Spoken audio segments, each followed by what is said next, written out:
Hey everyone, welcome back to Bricks at Home 2021. My name is Graham Hancock. I'm the editor of Blocks magazine and your host for the rest of today. For those of you who have just joined us, we're spending the weekend celebrating Lego creativity, and we've seen some incredible builds so far.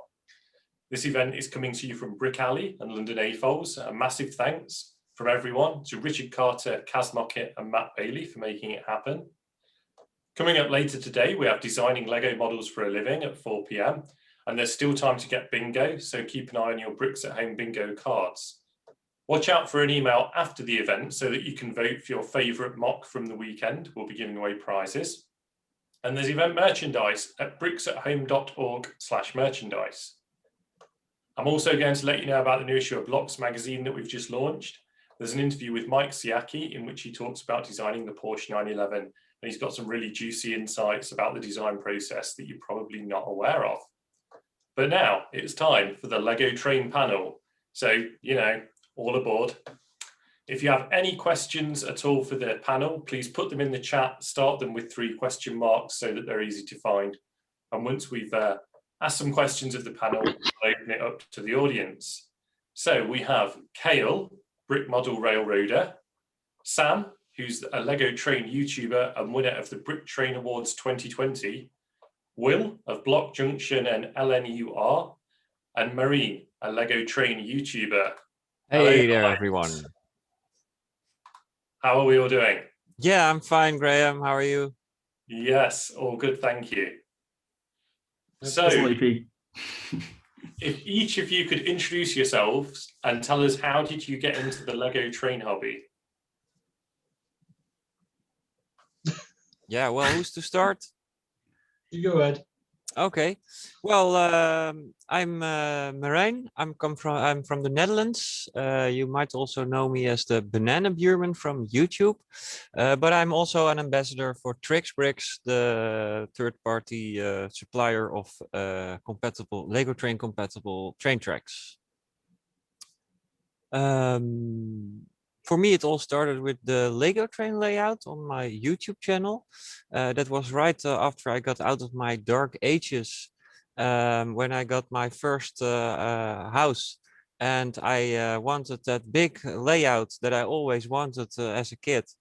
But it was still a small apartment, so I decided to just hang it on the ceiling. And that way I got a 35 meters long Lego train layout. Wow. Yeah. That's a solution. Yeah, and I made a video of that. I put that on YouTube, and there were a few thousand people watching that. And I was so amazed by that fact that after a few years, when I got the opportunity, I started to make these Lego train videos that became a success. And now I am, what some say a pretty big YouTuber. And William, how about you? Hi, I'm William Elliott. As you said, I have a website called Block Junction that does instructions. I must have started about 10 years ago, believe it or not, with Star Wars. I used to collect Transformers and was very much, I'm not touching Lego, it's too expensive. And then my mate bought me a Star Wars value pack, including the Snow Speeder and a few other bits and bobs. I was like, oh, I want to build an Ice Planet Hoth now. And then I went, oh, they do trains. I'll buy one of those. And everything fell apart from there. Don't have many Transformers anymore, but I do have an awful lot of Lego. And yeah, when I first got into the hobby, there was a lot of very helpful people, but I was a bit frustrated with the absence of any real availability of British Lego designs. So once I got to the point where I thought people might actually be interested in my designs, I started doing instructions. Officially started last year, and it's gone well so far. Fantastic. And Cale, what's your Lego train story? I'm Cale Leiphart. I've been into Lego and trains my whole life. My first Lego train set was one of the old 4.5 volt sets, 7722, the Lego steam cargo train. I got that as a Christmas present when I was a kid. But so I've been, I've been into Lego my whole life, but my real push into trains probably came in 2006. That's when the National Model Railroad Association was holding their annual convention in Philadelphia, which is, in Pennsylvania, my home state. And at that same time, we were just forming my local club, Penlug. And so we decided to participate in that with a bunch of other Lego clubs that came out. And like from there, it was all downhill. I was totally into building Lego trains.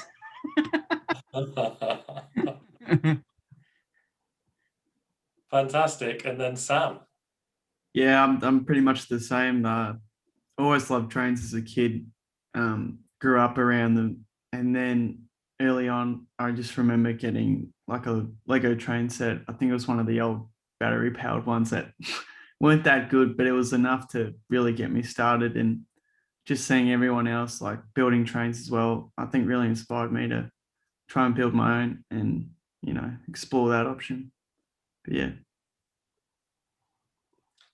And then where's the best place for Lego builders who are new to the train hobby to start? Where's a really good point for them to jump in? Brick model railway. Easily. Okay, that might be a decent place. Yeah, I definitely think so. I was gonna say, if you have a local club, like a local Lego club, find them, seek them out, because that'll be a huge help for like starting your hobby. Yeah, for me, when I started trying to build more detailed locomotives, especially, I was on Eurobricks, the train form on Eurobricks, and they were massively helpful. There's still people I'm friends with now, although I don't really use them very much anymore because everybody on Eurobricks is also on Facebook. But get yourself into a Eurobricks, into Lego Train Fan Club, Lego Rail, any of the Facebook groups, and 99% of the members are more than willing to help you. And I know for myself personally, I much prefer to see somebody putting the work in progress and going, how can I improve this? And I do somebody going, here's my train. The help is out there. Just don't be afraid to ask. These days, almost every country in the world has at least one person doing instructions. If you want to build some Polish trains, I'm pretty certain there is a Polish guy doing instructions.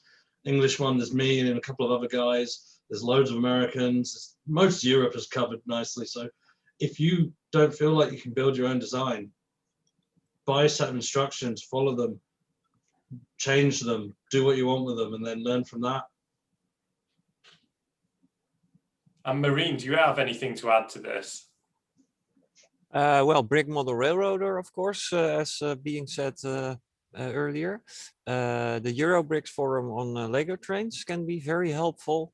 And of course, I'm also very happy with all the third-party brands like Britishbricks. So we are not longer limited to the minimal tracks offer of tracks that Lego had for us. So yeah, after getting your first train and some initial tracks, you might want to build some layout, and often you have a limited space that requires special tracks like smaller curves or switches in the curves, which are a great way to be able to build more compact layouts. One of the problems I personally also have is that even R40 is sometimes too big. And the fact that we now have all these amazing elements is just great. I think when I started with the Lego train hobby, it was more focused on the Lego trains, the trains itself. And I think it's now more evenly distributed between tracks and trains. So it's becoming more a professional way of doing things, like the big guys or the scale model train guys. Right, yeah. Yeah. And so here's a question for everyone. What sort of builder are you? Do you only use Lego parts, or do you also use third-party elements? Do you ever cut parts? And perhaps Will, you can start us off with this one. I've always been a lazy builder, so I don't like cutting. I will get third-party parts for the wheels and the rods because they're reasonably easy to work out what you need beforehand. But I don't like using anything where I can't just with Studio or in the brick do it straight away. So I'm relatively purist apart from the wheels and the rods. After I've finished it, I'll happily tape it up and make it look pretty. But the building process, I prefer to stick to what the bricks were and how they were. Yeah. Who'd like to jump in next? Cale? Oh man, I'm one of those builders who's not afraid to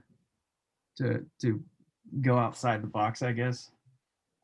I have modified parts before. I've painted parts. I use 3D printed parts, third-party parts. I'm like, I'm always trying to like push the limits of what I can do with my models, like how detailed I can get, how accurate to a prototype I can get. And, you know, sometimes in order to do the things I want, I have to seek a non-Lego solution. I don't, you know, I've made peace with that, I guess, in a way. I definitely like to use a pure Lego solution whenever I can, if I can.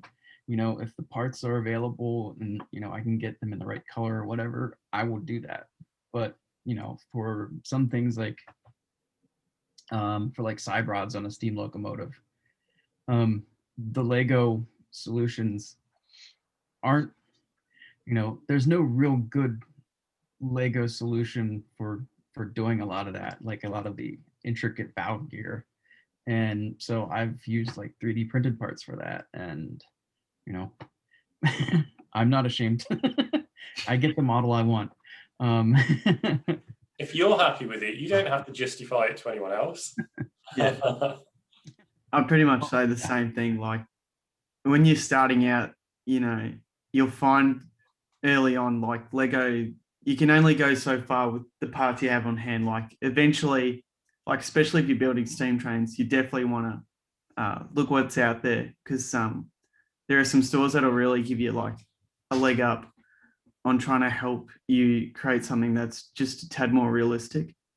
So like for this model, right, you know, there's a lot of cut pieces on it, or like even bent pieces, like painted pieces, like Cale said. And I understand that it's not for everyone, but I do think there are some instances where you can't find a Lego solution, and you do want to find hopefully a Lego solution. You don't want to really resolve to it, but yeah, at the end of the day, I think it's okay in some instances, but again, it's not for everyone. But yeah. And Marine, what's your take on it? Yeah, well, you might not expect that from me, but I'm still actually against fake bricks, especially when they end up in my pile of bricks. So as long as there is a clear distinction of what is original Lego bricks and what is not, it's fine for me. And yeah, I'm sorry, I will say it again, but with the Britishbricks tracks or any other third-party brand tracks, that is still pretty good distinctable. So that's where I personally draw the line. And yeah, we have waited for years for Lego to come with more tracks, and but yeah, it didn't happen. And so I'm pretty happy that all these guys jumped into this great gap. I know I might sound like some guy who is promoting this stuff, but I actually got into the game with Britishbricks because I liked this product so much, and the fact that they brought so much to us. And that's just something I'm so excited about, that I would just want to spread that story, and everyone have this great fun with building train tracks. I'm more a track guy than a train guy, is obvious by now probably, but yeah. And Sam, perhaps you can start us off on this one. So what's your favorite Lego train model? And let's have one that you've built and one that someone else has built? I'll start with someone else.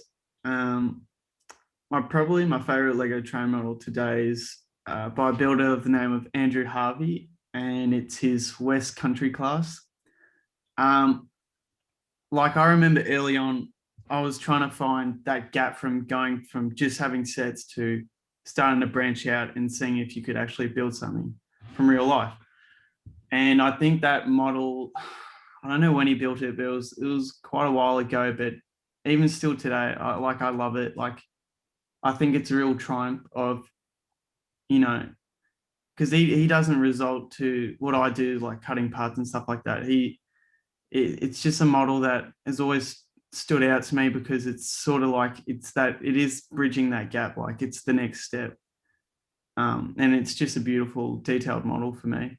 Like, I really love it, and I think you should look it up if you don't already know what it is. And my favorite model probably be the P2, only because it took me so long to build. Like, I remember when I started out, like there was so many different design iterations that I went through, and like you put so much effort into it. You spend nights up like trying to wait for like that little brain idea to come through, and it clicks, and you finally get it, and then you move on to the next step and the next step. So for me, that's definitely my favorite. All that hard labor that went into it is paid off, I think. I hope. But yeah, that's me. And Will, how about you? Funny enough, it's going to be a pretty similar set of answers to Sam's. One of my heavy inspirations when I first started getting into better models was Andrew. Another bullet of his, actually, the rebuilt Merchant Navy, which I still think is a work of art. I mean, the amount of detail. I look at his stuff and I try and go, I can do like that. And then I finish my model and I'm like, oh, I'm quite happy with it. Then look at one of his locos again. It's like, oh. No, I remember the first time I met him at a show, and he's a very shy guy. And then there's just this short, hairy man gushing over everything he built, and he wasn't comfortable with it, but he's got used to me now. As far as my own, I don't know if you can see it there, the A3. So again, a big LNUR engine. Mostly because it's just worked really well. I've shoved as many motors as I humanly could into it, and it goes like stink. My coaches are notoriously heavy, and it pulls them with very little trouble. But I think there's kind of a good distinction between my design epic and the likes of Sam, and that is like it's not I don't think it's got as good a fidelity as his through his P2, which it was also a strong second for my favorite other build because I worked on the real thing. But I tend to go for practicality and sort of the ability for the average person to build a locomotive, because I feel like I am one of those average people. Whereas I look at the likes of Sam and Andrew and just look at what they can do out of bricks, be it modified or otherwise, and it's just like, oh yeah. And Cale. Don't forget Cale. I think one of my favorite models from someone else has to be one from my friend Nate Brill. He 3 years ago, I think maybe, he built a model of the Erie Triplex. I don't know how many of you are familiar with that engine, but it's a Mallet engine. I guess the best way to describe it is it's a Mallet engine plus like another engine. So it has it's a 2888-2. So it has 2 engine sets under the actual locomotive itself, and then the tender itself also has an engine set underneath it, a set of cylinders and drivers. So it's a fairly complicated model to build in Lego and power it. And he had tried several years earlier to build one, and had a bunch of problems with trying to power it and getting it to run right. And then he finally cracked that. And he built this he built this triple X that runs really well, and then the boiler itself, the boiler was jacketed in what they call Russian iron, which is like a planishing, a way of planishing like sheet metal so that it is corrosion resistant, and it ends up being very like silvery. So in order to replicate that on a locomotive, he built the whole boiler out of what's the Lego color? Pearl silver? Hmm? Pearl silver? Silver. Flat silver is the Lego color. So the whole boiler is built out of flat silver parts, which, you know, is a pretty limited parts range, but he was able to do a really, really nice boiler with just a few parts. So it's a very genius locomotive. So that's probably like one of my favorites from other people. As far as myself, I guess like my I could take the easy way out and say my favorite locomotive is always the one I'm working on next. But I guess my favorite model that I've done so far is probably my my Blue Comet train. That was a really special model for me. I'd been wanting to build that train for several years. It's unique among American steam locomotives in that it's colorful. Usually American steam locomotives are black. But the locomotive at the head of the Blue Comet was painted a very nice blue color with gold pinstriping, and it was very, very, very very beautiful looking locomotive. And then the train cars were blue with a white band across the top and dark blue roofs. And so I really love that model. That's one of my favorite models that I've built so far. And Marine, how about you? Well, I'm lately a pretty big fan of these Vectrons. A friend of mine, Gerard, who is also very active in the community, has built. It's an electric train, so it's a bit of blasphemy here, if I'm not mistaken. But since you guys are also talking about steam trains, isn't it? But yeah, oh, they have also diesel versions. That's true. Yeah. So that's one of my my favorite real train models, which has been built into Lego. My favorite Lego train is the Metroliner still. Yeah. And that's a good idea. Let's find out what everyone's favorite Lego train set is now. So, Cale, do you want to share yours? Well, I'm a hardcore steam guy. Most of what I build is either steam locomotives or cars to go behind steam locomotives. Or so my favorite Lego train set is probably the Emerald Knight. Maybe a close second would be the Disney train. Both being steam locomotive based sets. I really love both of those sets.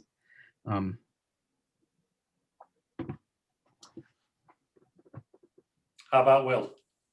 Well, everyone would think mine would also be the Emerald Knight, but if anybody who knows me would pipe up now, they'd tell you that's definitely not the case. I'm not a fan of that design at all. I think it's rubbish.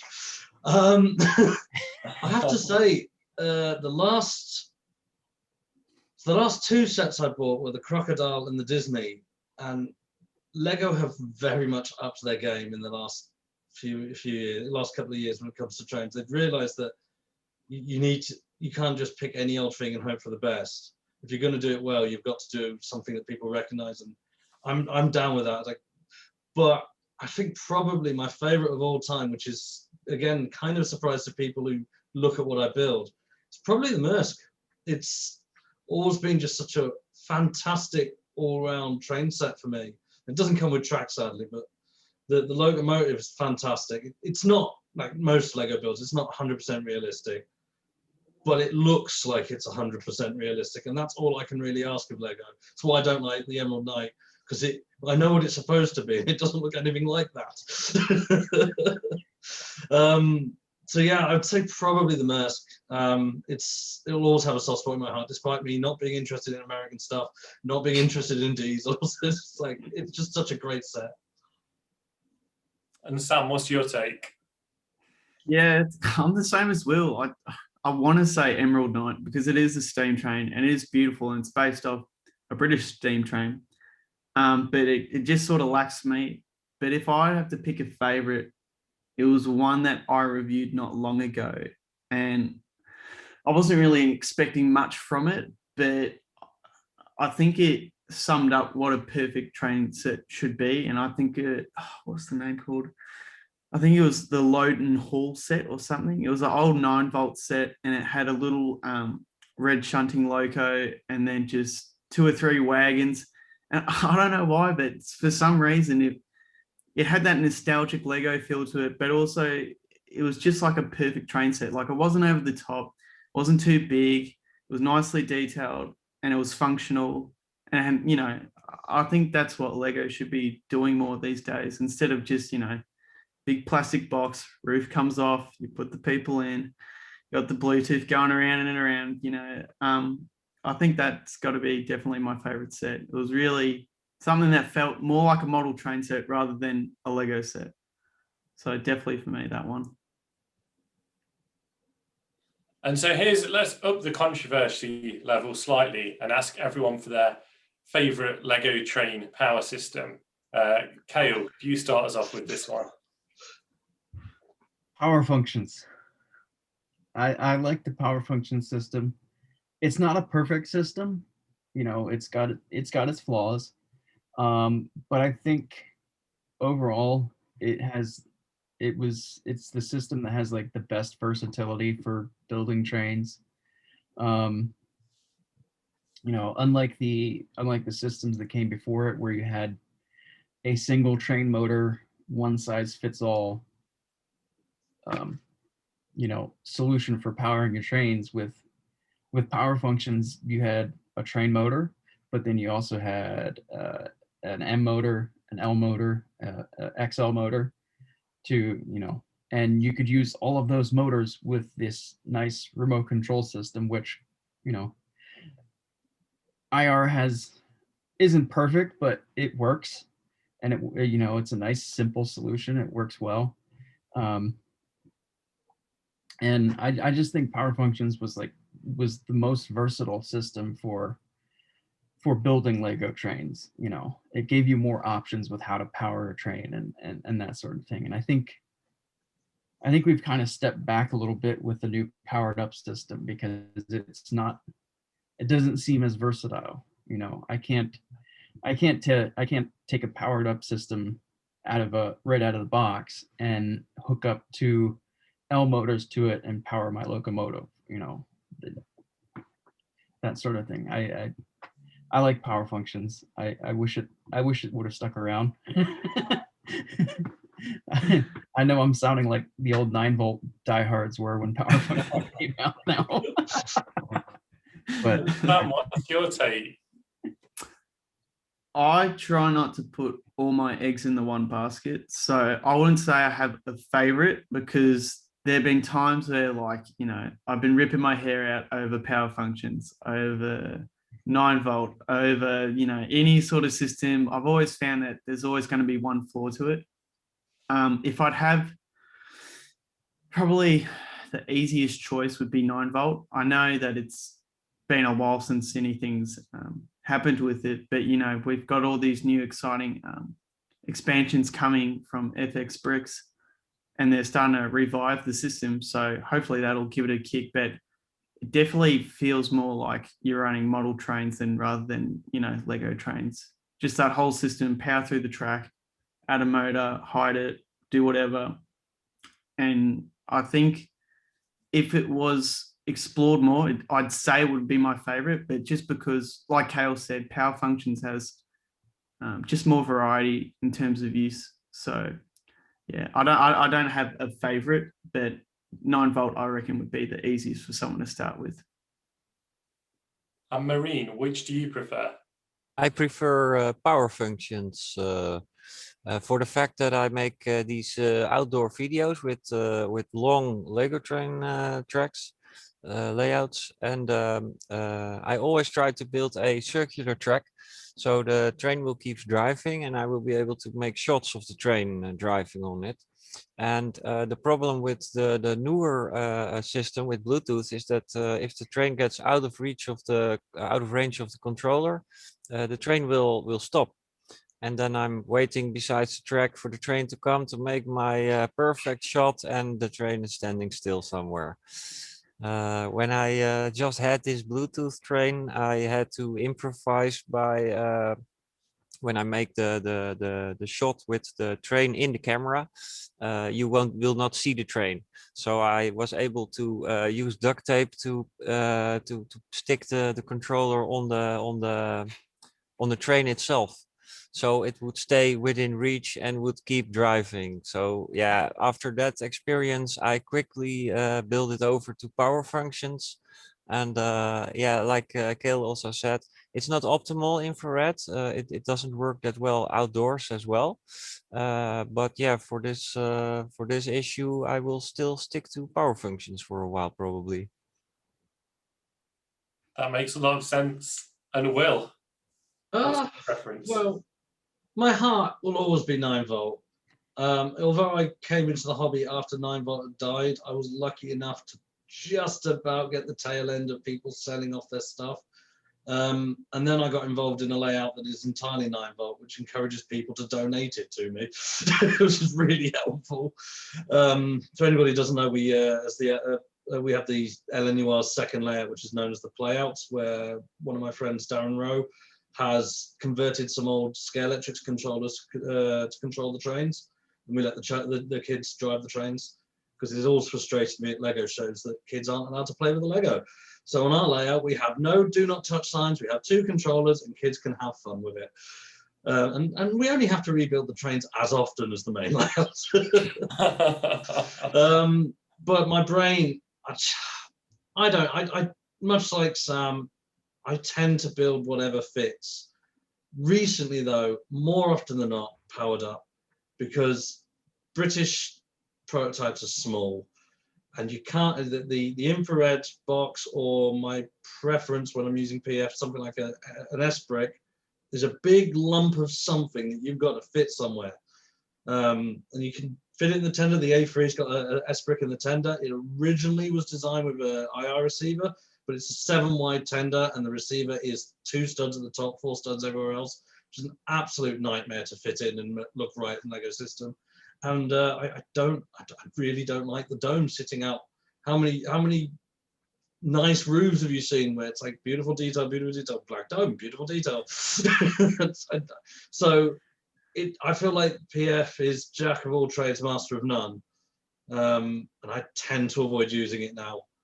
Which is annoying, because I stocked up on a lot of it just as it was going out of fashion, and then realized I didn't want it anymore either.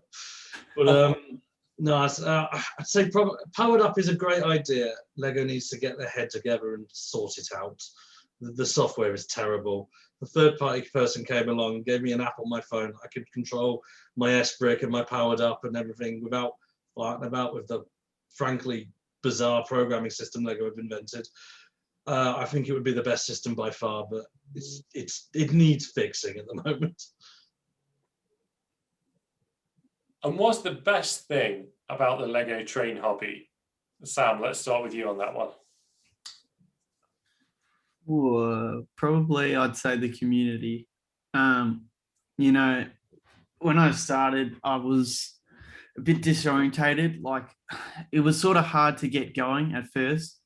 But when you slowly start to reach out to people, especially Lego train builders, personally for me, I received like a heap of support that really carried on and just helped me to continue to improve, and like inspire me also at the same time to, you know, want to do more and to push myself. So I'd say the community is awesome, because we don't get a lot of support from Lego. Like, you know, Lego train sets like the Crocodile, it's been a while since we'd had a train, you know, at that level of detail, since the Horizon Express or the Disneyland train. And so you've got all these people that are so dedicated to this particular area of the hobby, and people like Trick Bricks or FX Bricks, like Big Ben Bricks, who make hundreds of different types of Lego wheels and all types of colors for builders who want to do more with the product. So I think it's sort of nice to have people trying to not really hide away from it, but build on the hobby. So yeah, definitely the community for me.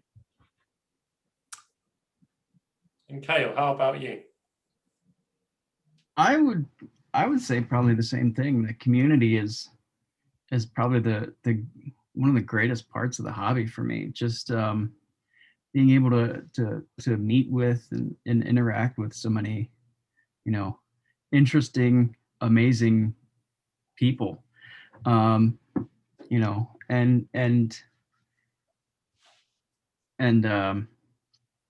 of within my own club, I'm a train builder, and my club is pretty famous for some of the train layouts we do. My club is Penlug. But not everyone involved with the train layout is necessarily a train builder. I mean, we have a guy who does really amazing city buildings. He's not really interested in building trains, but he does really amazing city buildings, and that works really well with our layout. We have another guy who's very, very good with landscaping. So, that whole community thing of, all these different styles of builders coming together and we're able to collaborate and make some really, really great stuff. I really enjoy that. And Will, what's your favorite thing about the hobby? So I would say community is a very, very close second. For me, it's again with the play out particularly, it's inspiring. Just the look you get from kids when they see what you can do with Lego. This wasn't actually on the play out, but one memory that I think pretty much I will never forget. We were doing a show in a mail van on the Nene Valley Railway, which is a very unusual place to do a show. It was a fantastic place to do a show. And the mail van has about had two sets of double doors that were left wide open, so the people could come in one end, come out the other. And it was on the platform, the bay platform of a operational station on the Nene Valley. And there was a train waiting, Sunday morning, train waiting to leave. Kid, just not much like I did when I was a kid, had grabbed one of the door windows and was waiting for the train to go so he could steer the steam and all the rest of it. And I'm walking in with my sandwich in my hand. And I come in, pick up my loco, put it on the track, start running, and all I hear from the train is this little kid go, "Oh wow, it's Flying Scotsman!" And I was just like, I love that. I just like kids get so much joy out of it. And for me, it's like there are times on shows where you think, why am I doing this? It's a lot of effort. I'm gonna have to shove a lot of money into my tiny little car, drive a long way, spend a load of money on a hotel. I've got to set up, tear down, all the rest of it. It's really hard work. It's a massive draining thing. And then a couple of kids come along and go, "That's amazing. How do I build that?" I'm like, "Yeah, that's why I'm doing it." I love the I love the interaction with the punters in general, but I just love seeing the kids seeing what they can do with Lego. And then seeing the parents look at me going, "What have you done?"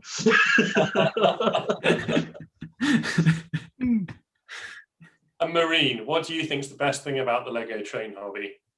I think it's very cool that Lego is so modular, and I would like to see that more in real life in the whole wide world.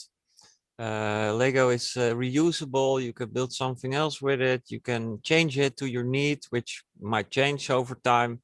And I would like to see that more in real life. But aside from that, I really miss the Lego events due to the COVID situation. It's been longer than a year now, probably. More, and I was going once 2 months, once in a 2-month period. I went to such an event, and it was awesome to meet with the fans and other minds alike. and that's a whole experience, you know, going afterwards to a restaurant, eat with them, talk with them, sleeping on the camping. Every year has its own event, has its own nice things about it, you know. So yeah, I really miss that. So for me, it's the complete wide experience, yeah, of it all. Yeah. And then, so the next question I've got is about the Brick Train Awards. And I wondered if one of you could explain to everyone what the Brick Train Awards is, please. Someone volunteer for this one. Well, I guess I can try and take a crack at this. The Brick Train Awards is a global online Lego train building competition. It was started last year in the wake of, you know, the pandemic and the cancellation of, you know, Lego events and train shows across the globe.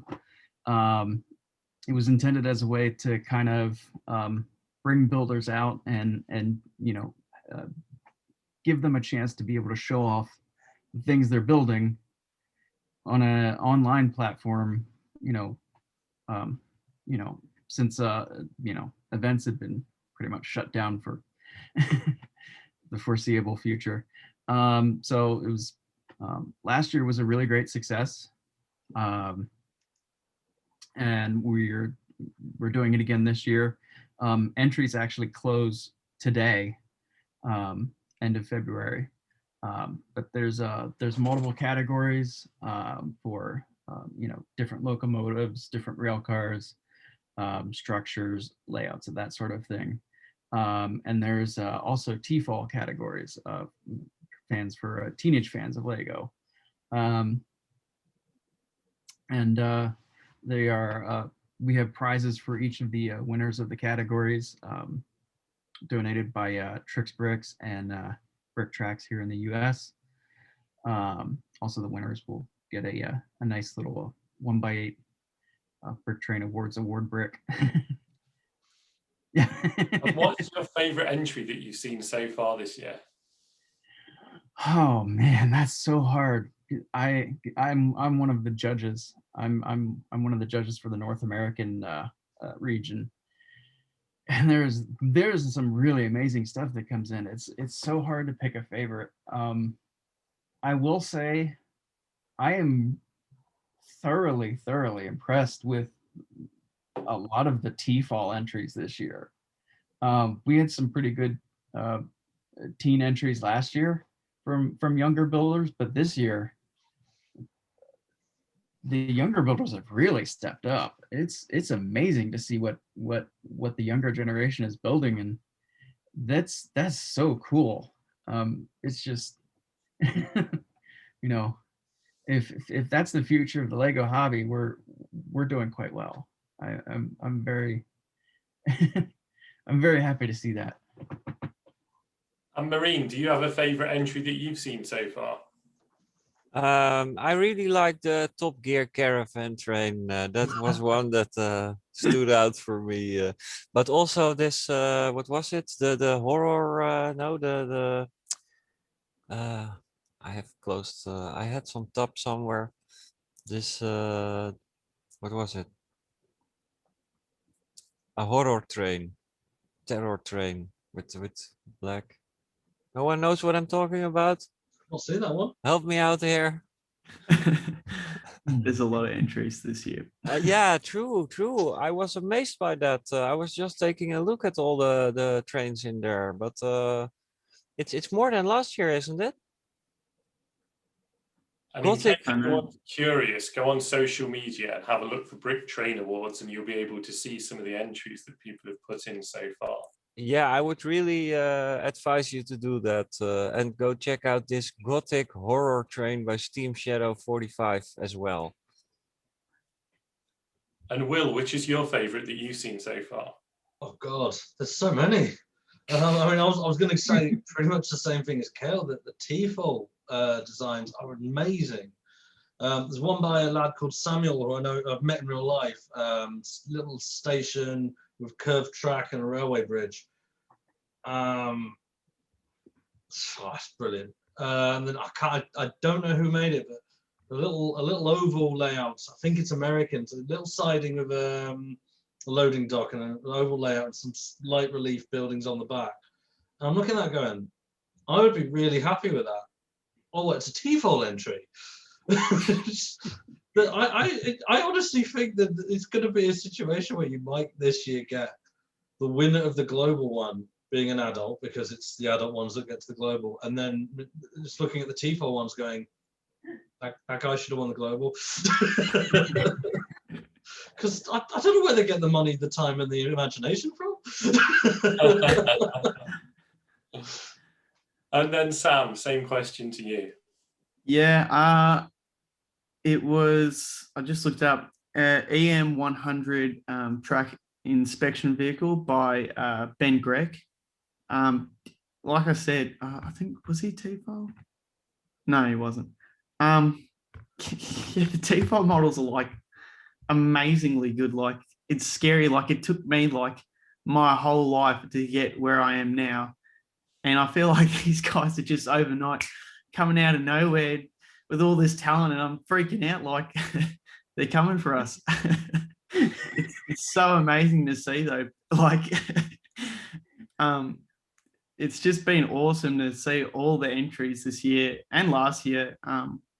The events, it's been really good for the hobby, I reckon. Like, it's definitely brought out a lot of builders that I've never really seen before, but I'm so glad I've seen now, because yeah. But no, definitely the track inspection vehicle is one of my favorites from this year. And the links to the Brick Train Awards on social media are in the chat now. So yeah, take a look at those. And then the last question, perhaps you can start us off with this one, Will, is what one thing could LEGO do to better support LEGO train fans? Oh God. Just before I answer, I just want to say it's nice that Sam feels that way about the T-Folds, because 2 years ago that's exactly how I felt about Sam.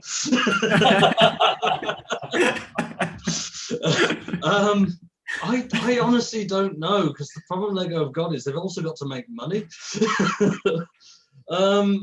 My previous life as a Transformers fan, something I really liked about what the Hasbro and Takara, who do Transformers, did was they looked at the third-party market and they distilled what was really popular in that market, which admittedly is a lot bigger than the LEGO third-party market, and did it themselves. I think LEGO should stop looking at the third party as a threat and look at it as a cheap source of research. So if FX makes a good go of 9-volt, LEGO should be looking at that and going, if they can do it, we can make it slightly cheaper, bit more broad appeal, maybe not quite what the adult fans want, but include it in our builds so that the adult fans won't spend their hard-earned money on that companies instead. I don't want to be, taking business away from Britishbricks, because they look great. What they're doing looks great, but LEGO need to look at what the third-party trends are, look at what the very big adult community are doing, and say, oh, that might be worth us including in it. And I think this sort of the themes they're picking for their trains these days, the Harry Potter one, the Disney one, they are starting to learn that trains can make money if you pick the right ones, but they've got free research and they're not using it at the moment. Cale, what's your take? Is there anything that you think LEGO could be doing for train fans?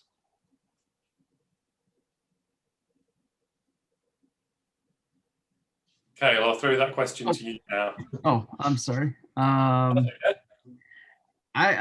would kind of agree with William. If LEGO could, work with third parties a bit more. The Lego train hobby is a very small niche hobby within a niche hobby. So any support we can get from LEGO would be great, but also realizing that we're not necessarily big enough for LEGO to feel it's worth dedicating a lot of resources to. But if they could work with work more with smaller third-party companies, I think that would be good, because, you know, it's those smaller third-party companies like FXbricks and Brick Tracks and Trixbricks and, you know, S-Brick and all that sort of thing that are kind of like pushing our hobby forward, I guess to say. You know, where Lego can't or won't, these people are stepping in and creating the things that we need. So, you know, if Lego, if it's not financially viable for Lego to do that themselves, for these third-party companies, if they could, you know, be able to support them a bit more, or at least just, you know, at least just get out of their way more. I don't know. Yeah. Let them back on Bricklink, please. And Marine, do you have a take on this? Yes, of course I have.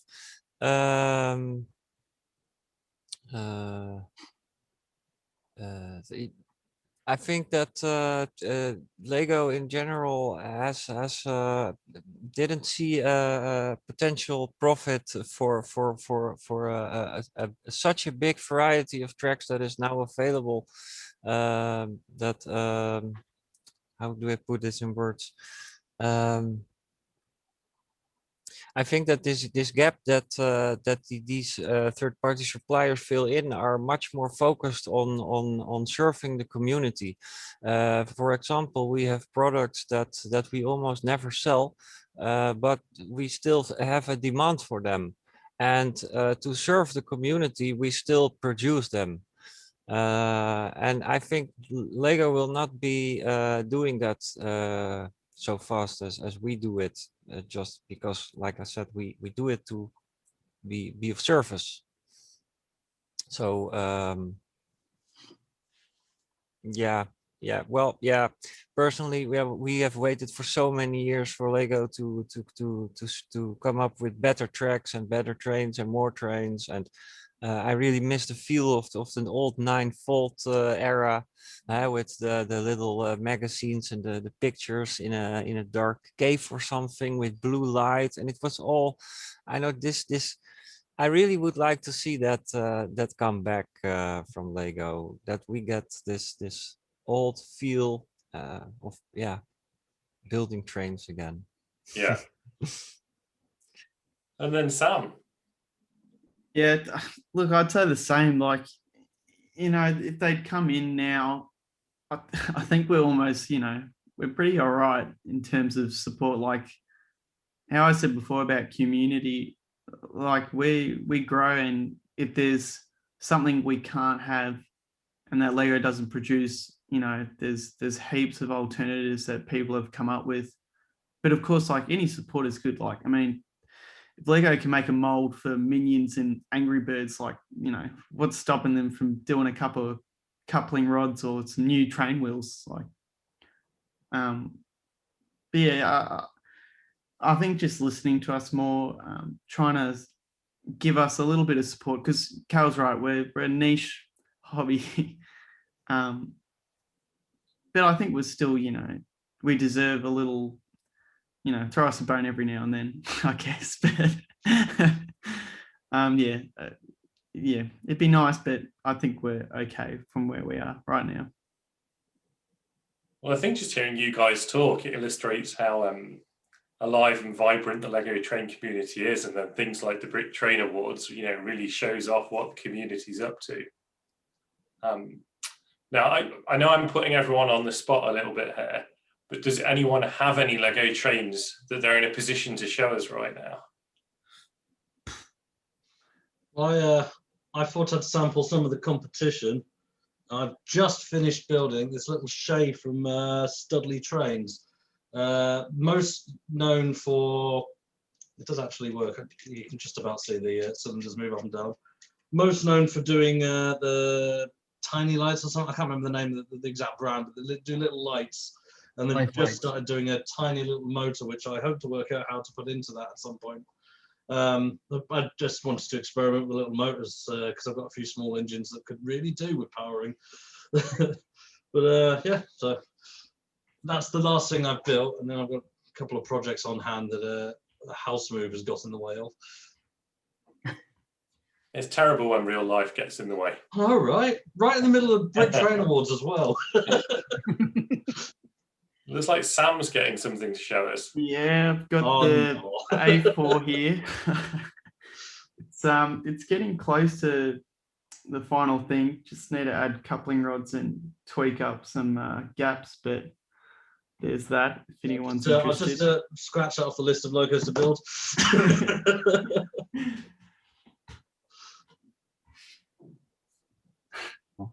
Those look awesome. Well, I have Cale, do you have something there? I have a couple models just laying around. I just posted photos of this one recently. My Pennsylvania X29 class boxcar. I just finished it up. So I've been working on this one a couple months off and on. I'm really happy with it. It's probably my favorite boxcar that I've done to date. This is an interesting car. I also posted photos of this recently. Little shorty combine car, combination baggage car, passenger car. This was designed by one of my good friends, Glenn Holland, and then he gave the instructions out to his good friends as a Christmas present this past year. And so I built my version. His original version was dark red with black roof and black trim. I changed the colors around to the light yellow and dark green trim and reddish brown roof, and I'm really happy with the way this came out with the color scheme. I think it looks really. I think it looks pretty sharp. And it does. It's really nice. So Will, Cale, Sam and Marine, thank you so much for giving us an insight into Lego trains and going over all of that with us. It was fascinating. You're welcome. It was my pleasure. Yes. Yeah, it was fun. Yes. Thank you, guys. Wonderful. And then everyone, we've got a little bit of a break, so there's an opportunity to unmute yourselves, have a chat, shoot the breeze, grab a drink and everything, because then at 4 o'clock, we have the very last session of Bricks at Home 2021, which is designing Lego models for a living. It's hard to believe it's all over already, but keep those bingo cards handy because you never know. This might be the session where you get a line. And don't forget to check out bricksathome.org/merchandise. So thanks, everyone. See you soon.